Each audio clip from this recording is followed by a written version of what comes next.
barang dan jasa. Kemudian poin ini adalah terkait dengan pemilihan untuk jasa konstruksi. Nah, terkait untuk pemilihan jasa konstruksi ini, begitu, suara saya jelas enggak? Jelas, Pak. Jelas, Pak. Jelas, Pak. Oke, ya nanti ya kalau ada properti kan. Oke, yang terkait dengan penetapan penyedia jasa ya, kita bisa melihat bahwa untuk penetapan jasa konstruksi ya, kemarin sudah kita sampaikan ada beberapa tahapan begitu ya. Ada prakualifikasi dan ada pasca kualifikasi. Nah, kemudian nanti ada beberapa ketentuan begitu bagaimana setiap jasa konstruksi itu akan diadakan proses untuk pemilihannya. Nah, beberapa bentuk pemilihan telah kemarin kita singgung, itu ada yang kemudian penunjukan langsung ataupun pemilihan langsung. Nanti salah satu syarat dan kriteria itu adalah besarnya nilai proyek. Maka kemarin kita sampaikan, pejabat pengadaan itu tidak boleh mendesain, begitu dalam tanda kutip, proyek-proyek itu nominalnya itu untuk menghindari lelang. Jadi maunya penyelenggara itu yang paling mudah adalah penunjukan langsung atau pemilihan langsung. Maka kemarin sudah kita sampaikan, seandainya kita punya paket proyek pekerjaan 1 miliar, itu tidak boleh dipecah-pecah. Pemecahan pekerjaan itu di dalam pengadaan barang dan jasa disebut dengan istilah pemaketan atau paket. Begitu ya. Misalkan 1 miliar begitu dipecah-pecah menjadi 200 juta untuk menghindari pemilihan, maka itu tidak diperkenankan atau tidak diizinkan begitu. Nah, kalian bisa melihat begitu. Kalian bisa melihat begitu kira-kira metode pemilihannya itu seperti apa. Apabila kita ingin belanja begitu. Apabila kita ingin belanja. Contoh misalkan kalau kalian lihat kolom paling kanan ya, kalau kita lihat baris paling kiri dulu begitu, e-purchasing. E-purchasing itu dengan menggunakan e-katalog. Jadi nanti ada yang menggunakan e-purchasing itu ya dilaksanakan untuk barang atau pekerjaan konstruksi dan jasa lainnya yang sudah tercantum di dalam katalog elektronik. Ya, ini untuk pekerjaan konstruksi. Sedangkan untuk pekerjaan konsultasi, mencari konsultan, itu tidak diizinkan dengan menggunakan e-purchasing. Jadi tidak boleh menggunakan e-katalog. Ya. Kemudian untuk yang sistem seleksi, untuk pekerjaan konstruksi itu tidak ada, tetapi untuk yang pekerjaan konsultan, seleksi itu di atas 100 juta. Ya, ini sudah banyak perubahan. Beberapa tahun yang lalu, konsultan itu tanpa lelang itu di bawah 50 juta. Nah, sekarang ini sudah di atas batas maksimalnya adalah 100 juta. Artinya kalau kita mau menggunakan seleksi untuk mencari konsultan, maka ini besarannya harus di atas 100 juta. Untuk pengadaan langsung, itu nilainya ya untuk pekerjaan penyedia jasa kontraktor itu maksimal adalah 200 juta. Sedangkan untuk konsultan itu paling banyak 100 juta yang tadi saya katakan. Jadi kalau di bawah 100 juta untuk konsultan itu boleh pengadaan langsung, dipilih langsung begitu. Sedang untuk kontraktor penyedia jasa yang sifatnya konstruksi itu batasannya adalah 200 juta. Maka tadi kita katakan ya PPK itu nggak boleh mendesain paket-paket untuk menghindari seleksi begitu sehingga paket untuk kontraktor dibuat 200 jutaan, untuk konsultan dibuat 100 jutaan, ini yang tidak boleh. Yang berikutnya adalah penunjukan langsung. Penunjukan langsung itu ketentuan untuk konstruksi itu keadaan tertentu ya.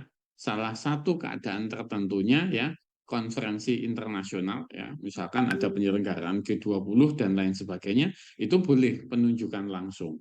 Ya, menyiapkan sarana prasarana dan lain sebagainya boleh. Misalkan sekalian tahu G20 ya, selain non konstruksi ini kan ada pekerjaan yang lain-lain begitu. Itu boleh. Yang kedua bersifat rahasia, kemudian pertahanan negara, satu kesatuan dan konstruksi, ya, hanya satu pelaku usaha yang mampu, dan seterusnya. Ini yang sifatnya penunjukan langsung. Nah, saudara harus bisa membedakan antara pengadaan langsung dan penunjukan langsung. Ini sama-sama langsung ya.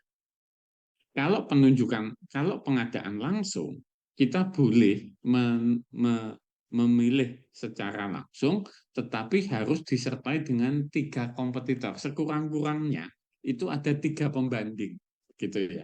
Kalau penunjukan langsung begitu, kita tidak perlu dengan adanya pembanding. Ingat, pengadaan langsung dan penunjukan langsung. Nah, sedangkan untuk konsultan, ini adalah keadaan tertentu ya, satu pelaku usaha konsultan yang mampu, pemegang hak cipta, konsultan hukum yang segera dan tidak bisa ditindak, ini ada pekerjaan yang sifatnya diulang. Ya, berarti ini clear ya, yang poin pengadaan langsung dan penunjukan langsung, kalian sudah tahu bedanya. Ya, yang besarnya 200 juta, meskipun pengadaan langsung, itu wajib melampirkan total ada 3 kompetitor, maka salah satu dari ketiga itu yang bisa kita pilih. Sedangkan penunjukan langsung itu bisa jadi kita tanpa adanya kompetitor. Yang berikutnya adalah tender cepat. Dilaksanakan apabila pelaku usaha telah terkualifikasi di dalam sikap. Sikap ini adalah sistem informasi yang berisi tentang portofolio penyedia jasa ya. Kemarin sudah kita singgung, bagi penyedia jasa yang kemudian masuk di dalam daftar hitam itu pasti dia tidak akan terkualifikasi ya. Dapat ditentukan secara rinci atau dapat menyebutkan merek atau bagian tertentu dan lain sebagainya. Ini yang sifatnya untuk tender cepat ya. Sedangkan untuk konsultan itu tidak ada yang namanya tender cepat. Sedangkan untuk tender yang normal, jika tidak memenuhi kriteria pengadaan langsung atau penunjukan langsung, artinya ketika ya tidak terpenuhi unsur ini dan unsur ini, maka otomatis belanjanya harus menggunakan tender atau lelang ya. Jadi clear, mudah-mudahan kalian nanti bisa bisa membedakan antara pengadaan langsung dan penunjukan langsung serta tender itu sendiri begitu ya. Demikian juga nanti kalau di kolom ini kemudian kita merujuk kepada istilahnya kalau di bidang teknik sipil adalah kontraktor, sedangkan ini merujuk kepada istilah yang kita sebut dengan konsultan ya. Mudah-mudahan kalian dengan rangkuman ini sudah mulai bisa membedakan terkait dengan metode pemilihan baik untuk kontraktor ataupun untuk konsultan. Nah, nanti di dalam masing-masing tadi itu bisa kita munculkan begitu ya. Bisa kita munculkan terkait dengan penghargaan gitu ya. Ini kalau kalian lihat di dalam khususnya untuk tenaga ahli yang terlibat di dalam konstruksi itu ada yang namanya remunerasi atau penghargaan. Nah, penghargaan itu ya biasanya adalah untuk yang sifatnya adalah untuk personil. Yang sifatnya untuk non personil itu kan harga di pasaran kan ada SPU-nya. Misalkan contoh, kalian begitu baru lulus, kemudian kalian dilibatkan di dalam sebuah proses konstruksi, maka di sana ada standar penghargaannya. Ya, kalau kalian lihat nanti di dalam SPU, teknik sipil yang pengalaman di bawah 5 tahun ataupun di atas 5 tahun itu dihargai, diberikan penghargaan yang relatif berbeda. Ya. Kemudian terkait dengan penghargaan untuk yang personel, dalam hal ini adalah tenaga ahli, begitu, itu ada standarnya. Maka paling banyak untuk honorarium personel ini digunakan untuk pekerjaan yang konsultan. Untuk pekerjaan yang kontraktor, yang sifatnya personel ini melekat kepada kualifikasi atau portofolio perusahaan. Tetapi untuk konsultan ini melekat dibutuhkan. Jadi perbedaannya begini. Kalau saudara mau melelang untuk pekerjaan konstruksi, Anda sebagai kontraktor, maka penawaran hitungannya itu berdasarkan RAB atau saudara belajar tentang estimasi biaya konstruksi. Namun untuk konsultan itu komponennya cuma dua, ya. Satu biaya personil untuk menggaji tenaga ahli, yang kedua itu adalah peralatan, penelitian, pengujian yang berkaitan dengan ketugasan. Nah, contoh misalkan saya diminta untuk menjadi konsultan untuk kelayakan, pembuatan sumur untuk PDAM misalkan. Itu yang boleh. Saya tidak boleh untuk pekerjaan ngebor dan lain sebagainya, karena sifatnya kelayakan, maka saya hanya mengajukan untuk tenaga ahli. Berapa tenaga ahli yang saya butuhkan? Misalkan dibutuhkan tim leadernya teknik sipil, pengalaman sekian tahun. Kemudian diperlukan ahli geologi, dan seterusnya. Itu kaitannya adalah dengan biaya personil. Untuk biaya non-personil, itu biasanya untuk pengujian geolistrik. Misalkan ya gitu. Kita tahu bahwa untuk mengetahui sumber akuifer, kita perlu melakukan geolistrik. Maka di sana ada tulisan geolistrik, pengujian geolistrik, misalkan 1 titik, 2 titik, atau 3 titik. Ya. Yang kedua, itu bisa jadi adalah untuk membuat laporan. Apa yang diperlukan dalam konteks membuat laporan. Nah, itulah yang membedakan antara biaya penyedia jasa sebagai kontraktor dan penyedia jasa sebagai konsultan. Ingat ya, RAB-nya beda, penawarannya beda. Kalau kontraktor ya tergantung item pekerjaannya, seperti yang saudara hitung di dalam TPP. Kalau untuk konsultan itu hanya tenaga ahli dan kegiatan yang mendukung tenaga ahli untuk menghasilkan ide dan gagasan.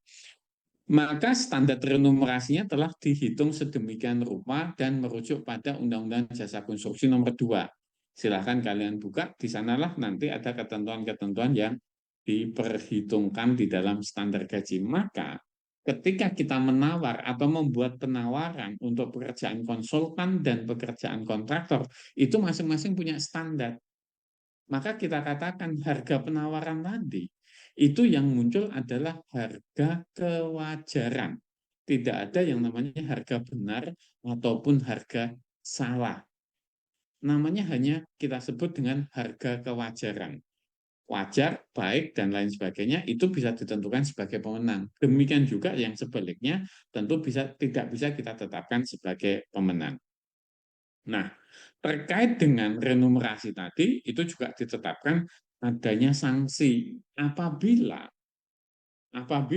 begitu kita memberikan remunerasi begitu ya, itu tidak sesuai dengan yang pasal tadi. Artinya ada kewajiban ya, dan juga ada reward dan punishment yang diberikan berdasarkan undang-undang ini. Ya, misalkan contoh yang saat ini terjadi, kalau kemarin sudah kita sampaikan kepada kalian, dengan berlakunya Undang-Undang Nomor 2 tahun 2007